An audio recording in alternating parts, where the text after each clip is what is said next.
sikusoma shule yoyote, macho sikuwa sioni mbele. Sasa hapa ilikuwa tu nyumbani, sikusoma na sikufanya kazi yoyote. Na kwa kweli hata katika Biblia mwanaume aliumbwa aweze kumlisha mke wake.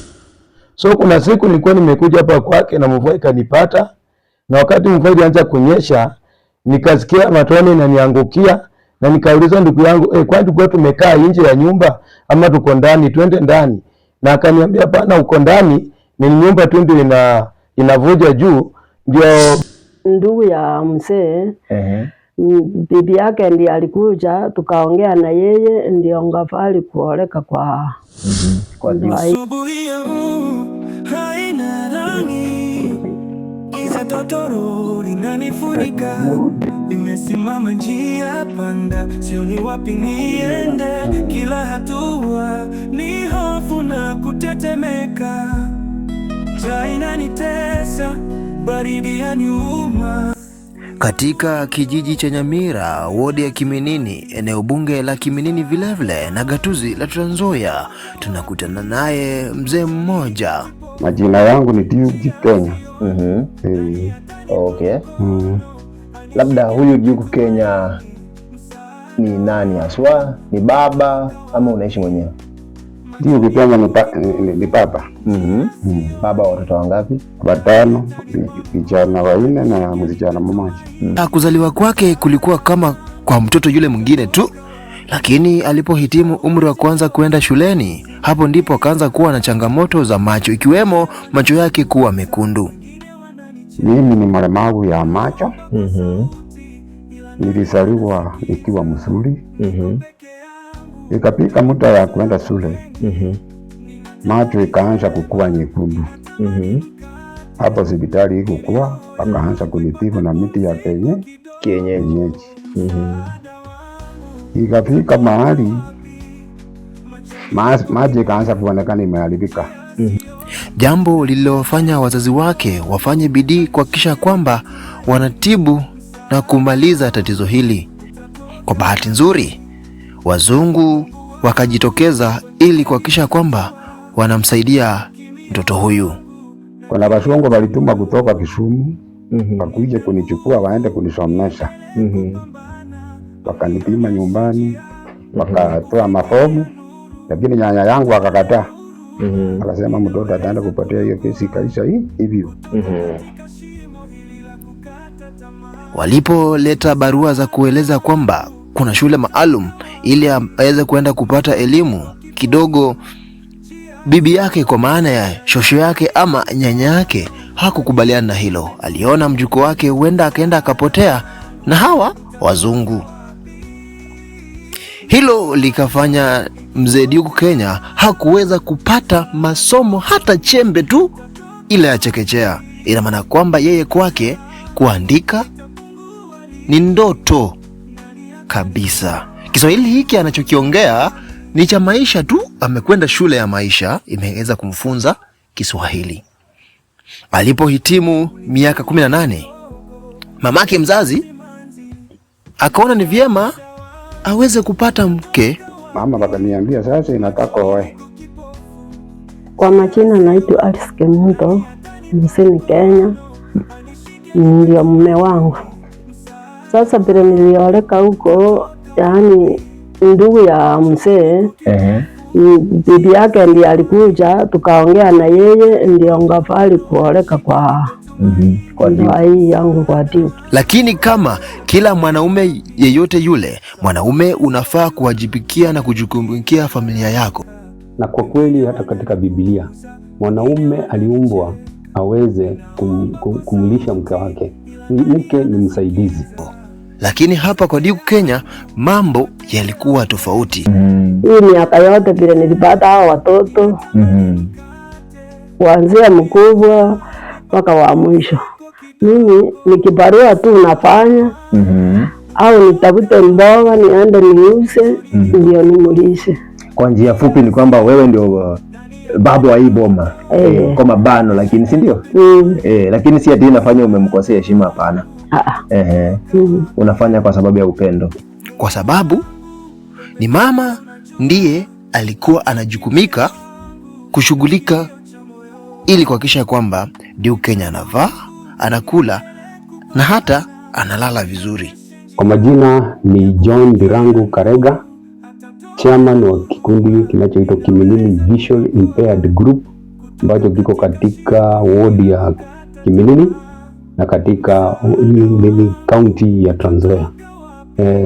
Duke Kenya ambaye tuko naye hapa ni mwanachama wa kikundi changu ambacho ni kikundi ambacho kinahusiana na wale ambao ni walemavu wa macho, na tumekuwa naye kwa muda mrefu katika hicho kikundi, na tumekuwa tukifanya miradi kidogo kidogo tu ile ambayo tunaweza, lakini imefika wakati tumeona kwamba kuna mradi ambao tunaona kwamba yeye anateseka na hali ya nyumba ambayo inavuja.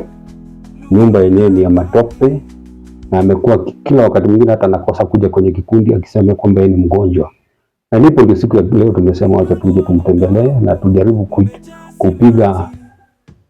kutoa sauti yetu kwa ulimwengu wote, kwa yote atakayesikia, mhisani ambaye anaweza kumsaidia, atusaidie ili tuweze kumjengea nyumba ambayo itakuwa na staha kiasi, kwa vile kwamba hapa maisha ambayo yamekuwa yakimsumbua na magonjwa na hali ambazo hazifai.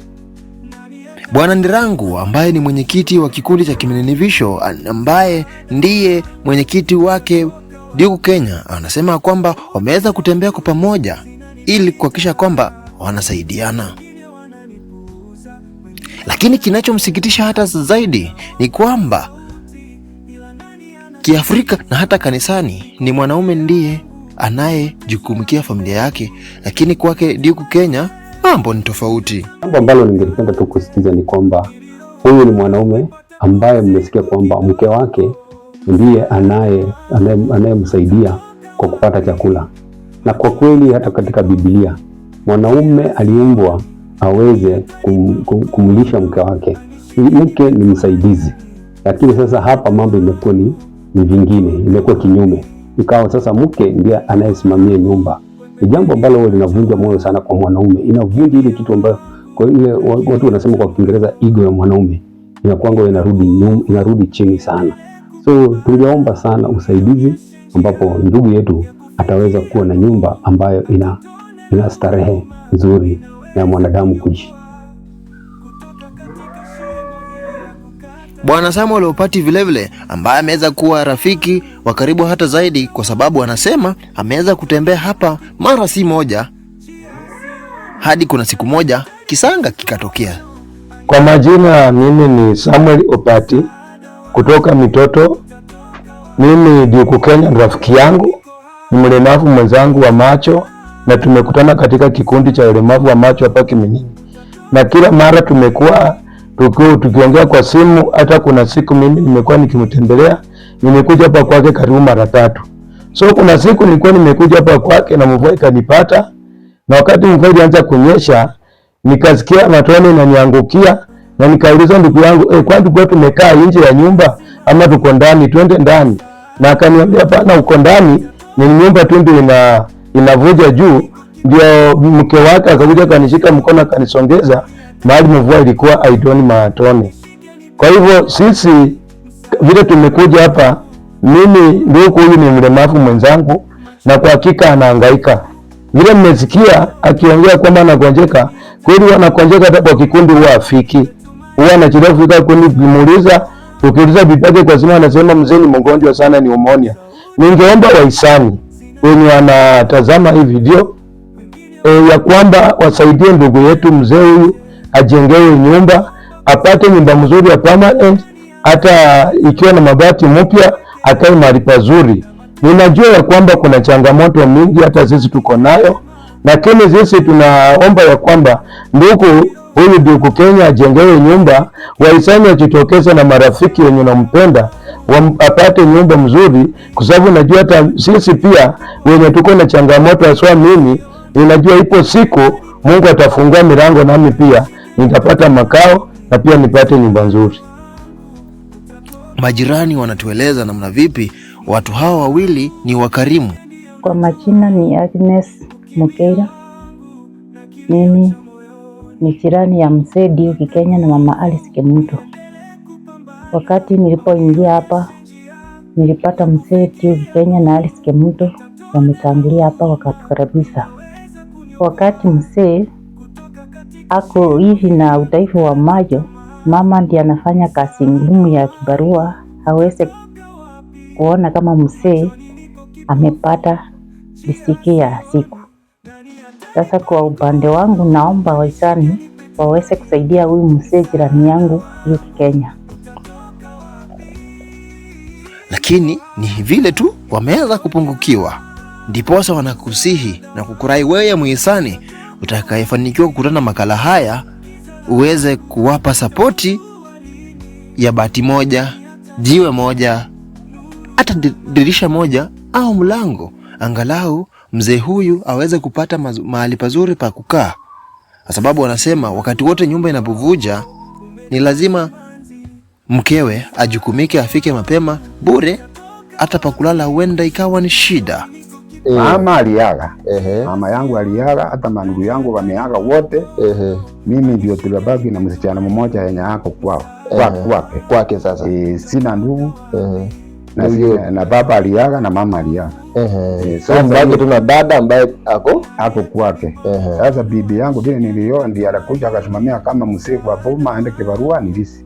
Mke wako anafanya shughuli zipi? Labda ni kazi tu ya nyumba, mtu amuita amubalilie ama akomboe mboga apeleke shuka auze ndio tupate kitu tukule. Ana kazi ya kuandikwa tena kwa mshahara. Atafute mboga mwenye anamuuzia aende apate hata shilingi 100 anunue kitu tukule. Tukule. Mahali vile naumia saa hizi vile mnaona hii kanyumba anavuja maji. Ikinyesha atulali. Naumia pneumonia kera. Naenda hospitali. Sasa hiyo ndio naona iko sita mingi, na unajua sasa mwanaume nataka ukue hata na kitu hata manguo mazuri hata pesa kwa mfukoni sina njia. Unasema mvua ikinyesha atulali.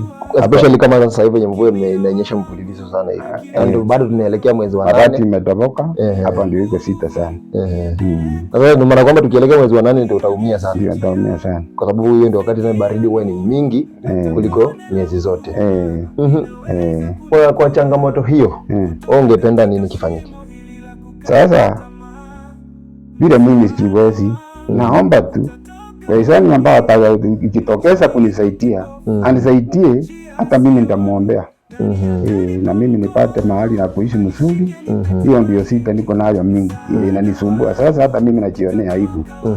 Ulemavu ya macho ni kitu mbaya. Tunaomba tu hisani mwenye ataweza anisaidie. Na vile kuvuja huku kumemsababishia mzee kuwa mgonjwa mara kwa mara.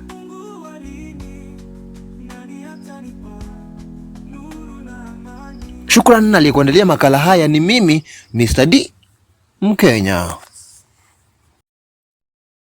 Asubuhi haina rangi, giza totoro linanifunika, nimesimama njia panda, sioni wapi niende, kila hatua ni hofu na kutetemeka.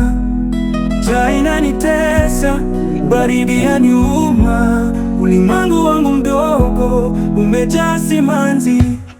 Msaada wangu utatoka wapi? Machoni niko kipofu, njia sioni, nani atanipa mkono anishike nipe tumaini? Msaada wangu utatoka wapi? Machoni niko kipofu, njia sioni, nani atanipa mkono anishike anipe tumaini? Msaada wangu utatoka wapi? Sauti za watu zinanipita haraka, wengine wananipuuza, wengine wananicheka. Ninaomba kwa sauti, ila nani anasikiza?